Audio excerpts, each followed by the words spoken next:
palabra de Dios es viva y eficaz y más cortante que toda espada de dos filos. Penetra hasta partir el alma y el espíritu, las coyunturas y los tuétanos, y discierne los pensamientos y las intenciones del corazón. Y discierne los pensamientos y las intenciones del corazón. Porque la palabra de Dios es viva y eficaz y más cortante que toda espada de dos filos. Penetra hasta partir el alma y el espíritu, las coyunturas y los tuétanos, y discierne los pensamientos y las intenciones del corazón. Y discierne los pensamientos y las intenciones del corazón.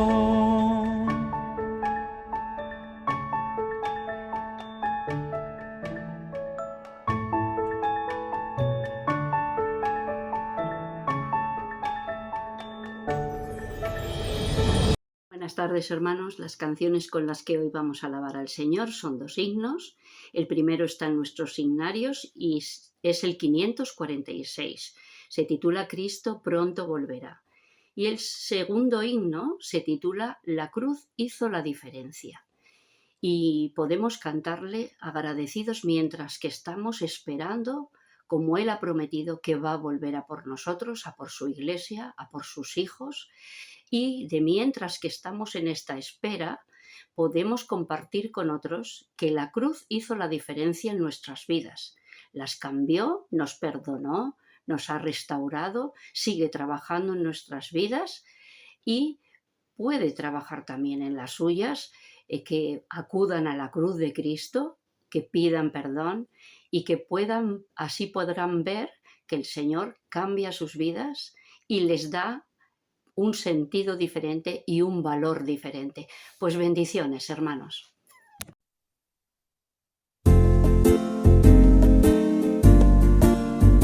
Un día Cristo volverá, promesa fiel faltar jamás.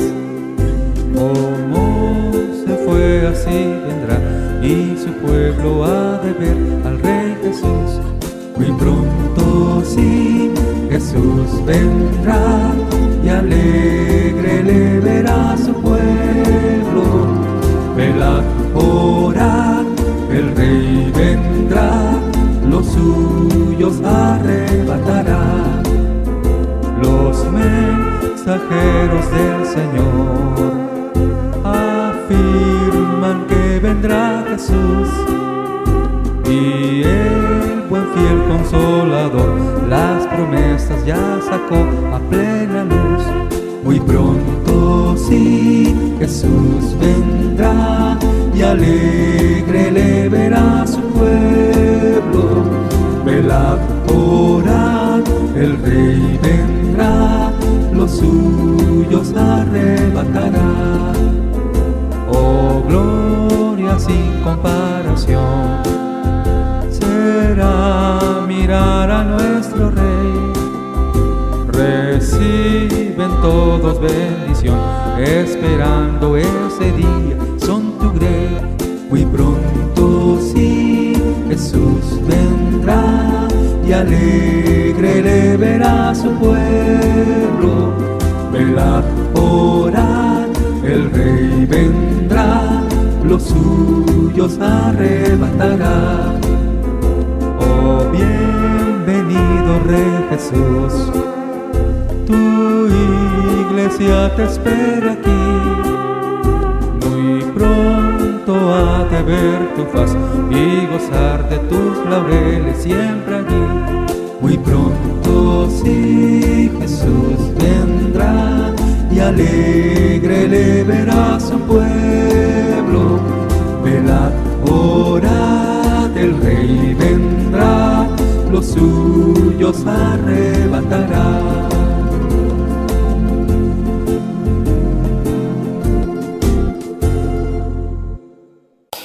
Buenas tardes, hermanos. Estamos una tarde más en el tiempo que antecede a la oración con las meditaciones que solemos hacer. Hoy vamos a tener una meditación en el libro de los Hechos de los Apóstoles, los primeros 11 versículos, y vamos a comenzar con el versículo 1. Dice: estimado Teófilo, en mi primer escrito me referí a todas las cosas que Jesús hizo y enseñó desde el comienzo, hasta el día en que fue llevado arriba al cielo, después de haber dado instrucción por el Espíritu Santo a los apóstoles que había escogido. Después de su padecimiento, Jesús también se presentó a los apóstoles con muchas pruebas indudables de estar vivo. Se les apareció durante 40 días y les hablaba acerca del reino de Dios. Estando juntos, les dio esta orden a todos ellos: no salgáis de Jerusalén, esperad la promesa del Padre de la que yo os hablé. Porque Juan ciertamente bautizó con agua, mas vosotros seréis bautizados con el Espíritu Santo dentro de pocos días. Quienes estaban con él reunidos le preguntaron: Señor, ¿restaurarás el reino a Israel en este tiempo? Respondió Jesús: no os toca a vosotros saber los tiempos o las ocasiones, son potestad exclusiva del Padre. Pero recibiréis poder cuando haya venido sobre vosotros el Espíritu Santo, y seréis mis testigos en Jerusalén, en Judea, en Samaria y hasta el último de la tierra. Habiendo dicho esto y a la vista de todos ellos, se fue a las alturas y una nube lo ocultó de sus ojos. Mientras ellos contemplaban su ascensión, se pusieron a su lado 2 hombres con vestiduras blancas y les dijeron: Galileos, ¿qué hacéis ahí parados mirando atentamente al cielo? Este Jesús de que entre vosotros ha sido elevado al cielo, vendrá del mismo modo que le habéis visto ir. Bueno, en este pasaje que hemos leído tenemos algunos puntos que destacan sobre todo lo demás, ¿no? El primero es las reiteradas apariciones que él hizo una vez que resucitó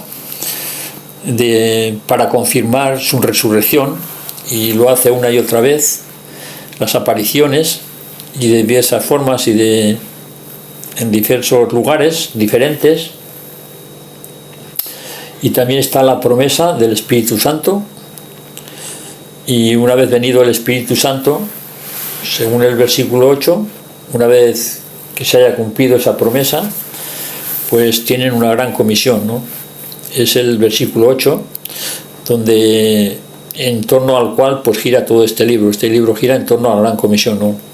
Y luego también tiene finalmente la ascensión al cielo y su promesa de volver, ¿no? Y nosotros estamos, por así decirlo ahora, entre su ascensión y su regreso, ¿no? Y el libro de los Hechos comienza anunciando el Evangelio, continúa anunciando el Evangelio a lo largo de todos los Hechos. No se ha finalizado todavía el libro está abierto, lo abrieron los apóstoles cuando vino el Espíritu Santo sobre ellos.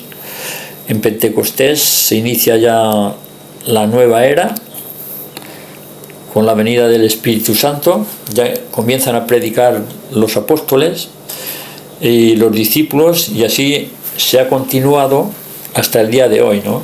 Así que los Hechos de los Apóstoles todavía se están escribiendo, ¿no?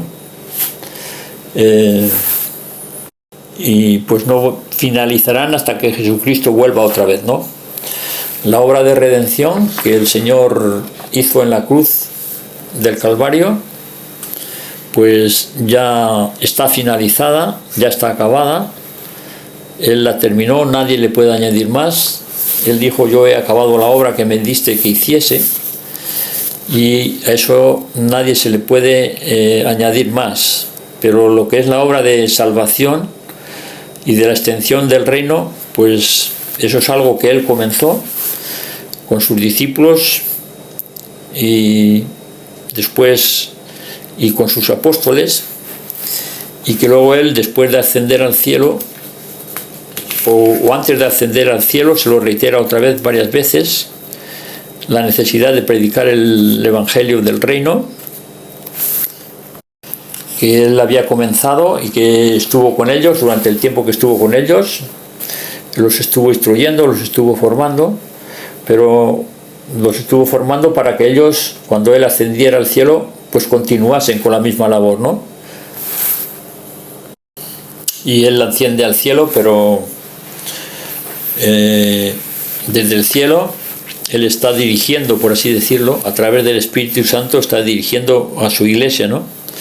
Los Hechos de los Apóstoles, algunos los han llamado los Hechos del Cristo resucitado, o los Hechos de los Apóstoles, o los Hechos del Espíritu Santo, ¿no? Pues cualquier nombre de esos tiene cabida en este libro, ¿no? Es un libro apasionante, ¿no? Si pasamos al siguiente, a lo que dice este capítulo más adelante, y luego el capítulo 2, pues lo podríamos ver, ¿no? Bueno, pues comenzamos los versículos 1 y 2, donde dice que Teófilo, este hombre que era parece un conocido suyo, un amigo suyo, dice que en el primer escrito, que sería, si suponemos, el Evangelio de Lucas, pues él se refirió a todas las cosas que Jesús hizo y enseñó desde el comienzo, ¿no? Y eso lo tenemos de forma más amplia en Lucas capítulo 1 y versículos de 1 al 4, ¿no? Pero bueno, el Señor, después de haber finalizado, en un sentido, todo su ministerio terrenal, pues después de haber resucitado, tuvo sucesivas apariciones, y algunos cuentan que tuvo como unas 10 apariciones. Claro, se supone que hubo más apariciones, ¿no? Porque dice que estuvo durante 40 días y estuvo hablándoles acerca del reino de Dios, ¿no? Y él dejó reiteradamente claro que él había resucitado, porque dice que lo hizo con pruebas indudables, ¿no? Dice el versículo 3. Y tan indudables como que estuvo comiendo con ellos unos peces en una ocasión o en 2 ocasiones, se presentó en el camino de Emaús hablando con ellos, en una ocasión cuando estaban con las puertas cerradas atravesó las paredes, no sabemos cómo puede ser eso, ¿no? Porque él tenía un cuerpo ya que no era el mismo, pues eso quedó, había que certificar y había que confirmar que la resurrección era una realidad, ¿no? Y no solamente era una realidad, sino que debía de anunciarse en la predicación del Evangelio, como luego vemos en el capítulo 2. A este que vosotros crucificasteis y matasteis, dice Pedro, luego en el capítulo 2, Dios le ha resucitado de entre los muertos, ¿no? Y eso tenía que quedar meridianamente claro, ¿no? Y eso pues les infundió valor, la resurrección de Cristo les infundió valor para predicar el Evangelio, ¿no? Como dice luego el apóstol en 1 Corintios, que si Cristo no resucitó, nuestra fe pues es vana, ¿no? Y eso quedó claro, que Él murió y resucitó, ¿no? Dice que les hablaba acerca del reino de Dios. Bueno, aquí hay un paréntesis, porque luego en los versículos 6 y 7 dice: quienes estaban con él reunidos le preguntaron: Señor, ¿restaurarás el reino de Israel en este tiempo? Entonces Jesús le responde que no os toca a vosotros saber el tiempo, es una potestad exclusivamente del Padre, eso a vosotros no os toca saberlo. Y el Señor pues no les dijo nada de lo que ellos querían saber, porque el reino del que él les hablaba era otro tipo de reino, ¿no? Ellos tenían razón en que habría de venir a reinar el Mesías, pero ellos lo entendían de forma literal, ¿no? Y vendría a librarle de la esclavitud de los romanos, de la opresión de los romanos, pero él le quería librar de otro tipo de esclavitud, ¿no? Ahora los discípulos tenían razón al esperar ese rey, ese libertador, ¿no? Porque estaba anunciado en el Antiguo Testamento que vendría un libertador que le liberaría, ¿no? Porque lo cierto es que los israelitas estuvieron buena parte de su vida bajo las grandes potencias como Persia, Grecia y ahora Roma, ¿no? Y entonces no le dice, bueno, eso a vosotros nos toca saberlo, tenéis que esperar. Pero no, tampoco se lo rechazó, ¿no?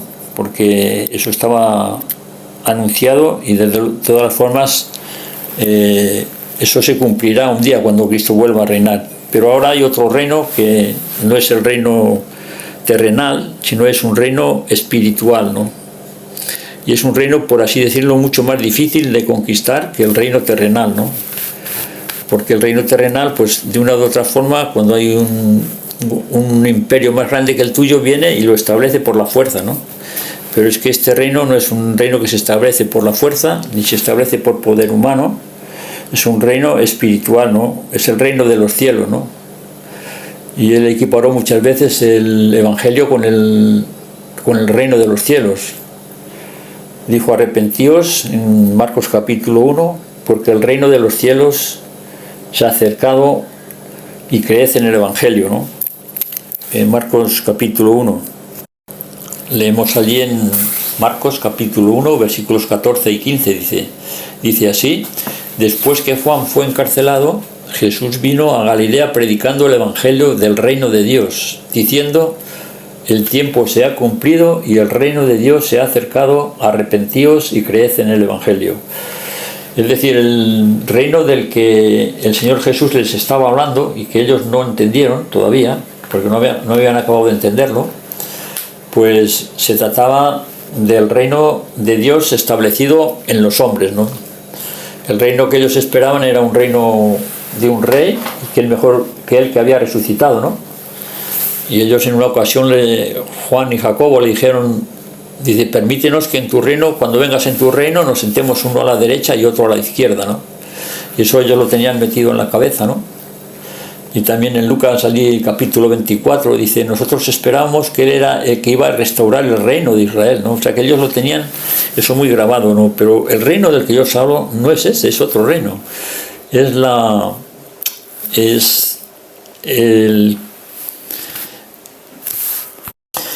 morada de Dios en el corazón de los hombres, en el corazón de los seres humanos, ¿no? Seres humanos que están en una condición muy difícil de rescatar, ¿no? Muy difícil, ¿no? Porque dice 2 Corintios capítulo 4, versículo 4, dice el apóstol, que el Dios de este mundo ha cegado el entendimiento de los incrédulos para que no les resplandezca la luz del Evangelio, ¿no? O sea que estamos en unas condiciones de desigualdad, ¿no? Para luchar contra ese reino de tinieblas o de ceguera, ¿no? Y primera de Juan también 5:19 dice que el mundo entero está bajo el maligno, ¿no? Y de alguna forma nosotros también estábamos viviendo antes en esa situación, pero el Señor es más poderoso, ¿no?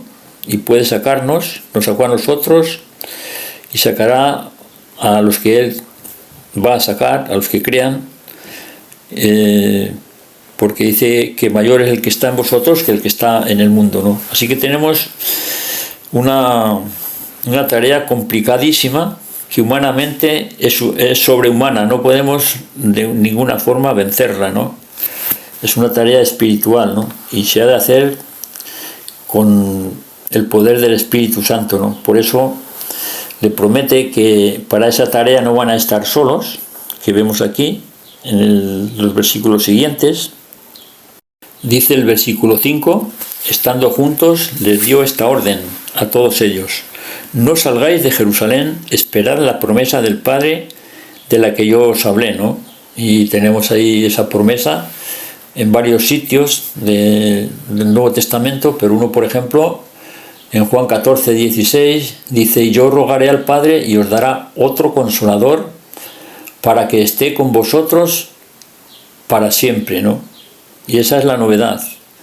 La novedad es del Espíritu Santo o el Espíritu de Dios que estaría en el hombre para siempre. Eso es una es uno de los hechos más trascendentes que han ocurrido en toda la humanidad, ¿no? La morada de Dios en el corazón del ser humano, ¿no? Porque el Espíritu Santo venía en el Antiguo Testamento, pues venía puntualmente sobre las personas. Lo vemos que vino sobre Saúl cuando profetizó, y también sobre los jueces venían y hacían proezas, ¿no? Pero aquello era cosa temporal. Pero aquí dice para siempre, ¿no? Y hay muchos más versículos que eso ya nos lo aclaran en el libro de Efesios, que nos ha dado el Espíritu, las arras del Espíritu. Pero eso lo vamos a dejar, ¿no? Y esa es una de las cosas más trascendentes que jamás hayan ocurrido. Dios, a través del Espíritu Santo, morando en el corazón de los seres humanos, ¿no? Ha venido a hacer su morada en nosotros, ¿no? Morará y estará con vosotros, ¿no? 1 Corintios 6, 19 dice: ¿o ignoráis que vuestro cuerpo es templo del Espíritu Santo, el cual está en vosotros, el cual tenéis de Dios y que no sois vuestros? Bueno, es increíble, ¿no? Y luego la responsabilidad que tenemos. Pero bueno, eso lo dejamos aquí. Estamos hablando ahora de que vendría a morar en el creyente para una misión especial, ¿no? Y esa misión especial sería llevar a cabo la gran comisión, que luego lo vemos allí en el versículo 8. Pues recibiréis poder cuando haya venido sobre vosotros, ¿no? Ese poder luego lo vemos allí en el siguiente capítulo, en el capítulo 2, ¿no?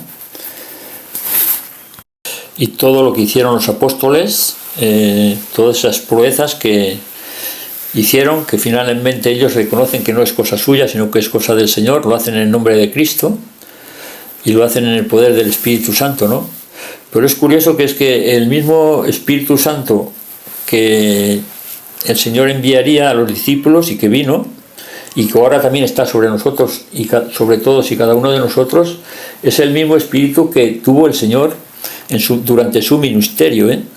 Fijaos en Hechos capítulo 10, dice cómo Dios ungió con el Espíritu Santo y poder, Hechos 10:38, y poder a Jesús de Nazaret, y cómo éste pasó haciendo el bien y curando a todos los oprimidos por el diablo, porque Dios estaba con él. El Espíritu Santo de Dios estuvo en Jesucristo para llevar a cabo su ministerio. Pues es el mismo que nosotros tenemos para llevar a cabo nuestro ministerio, ¿no? Bueno, no nos paramos ahí, pero es impresionante, ¿no? Nos impresiona esa realidad, ¿no? Del Espíritu Santo de Dios en nosotros, nos da poder para proclamar el Evangelio a nosotros, y a la vez trae convicción de pecado a las personas, ¿no?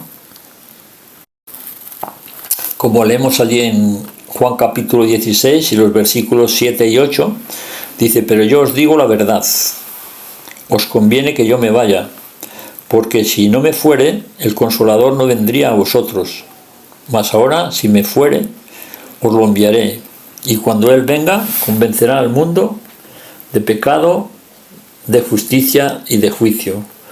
Quien hace la labor no somos nosotros hacemos la labor de predicación, pero finalmente el que convence a las personas de pecado es Dios, el Espíritu Santo. Es la tercera persona de la Trinidad la que obra en el corazón de las personas para conversión, ¿no? Lo hizo con nosotros, ahora actualmente lo está haciendo con otros y lo seguirá haciendo hasta que llegue el final de la era de la salvación.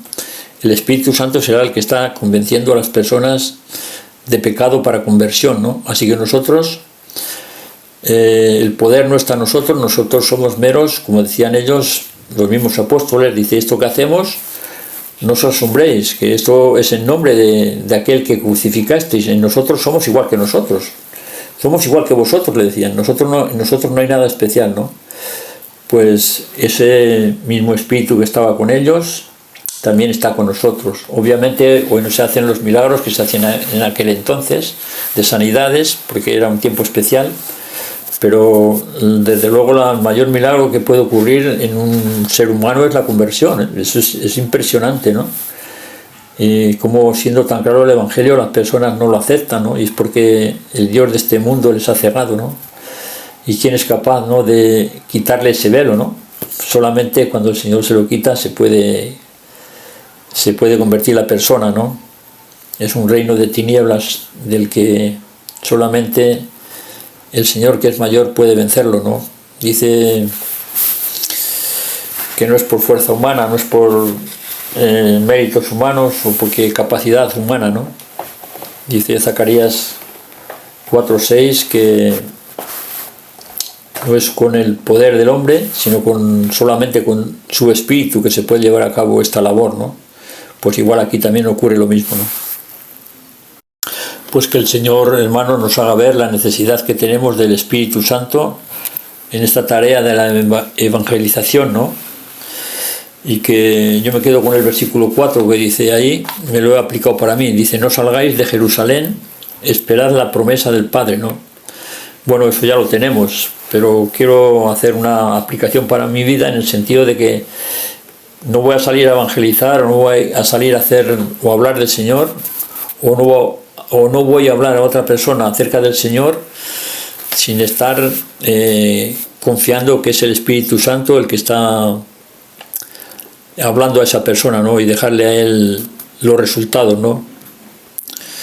Y esa es la forma en la que nosotros podemos descansar y confiar plenamente en él y no en nosotros. Señor, te damos muchas gracias por tu palabra que nos recuerda lo que somos, portadores de la persona y la obra del Espíritu Santo en nuestros corazones, oh Señor, y que tú nos has capacitado para poder hablar a otras personas, y a las demás personas también las vas a hacer entender, como dice Juan, que son pecadores y que te necesitan a ti, una obra que solamente tú puedes hacer. Y descansamos, enséñanos a descansar cuando hacemos evangelismo, a que finalmente tú eres el que darás el fruto. En el nombre y por los méritos de tu Hijo Jesucristo te lo pedimos. Amén.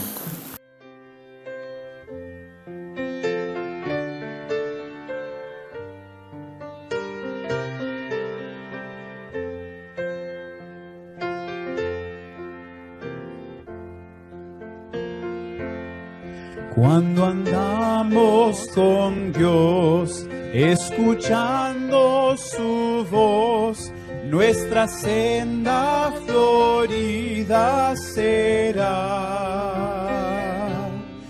Cumpliremos su ley, porque es nuestro Rey, y su amor siempre nos guiará. Obedecer y confiar en Jesús es la senda marcada para andar en la luz. Cuando Cristo murió, nuestro llanto enjugó, proclamarle debemos doquier. Gozarán del amor del bendito Señor los que humildes le entregan su ser. Obedecer y confiar en Jesús es la senda marcada para andar en la luz. No podremos probar sus delicias sin par si seguimos mundano el placer. Disfrutamos su amor y divino favor, y al ser fieles en obedecer,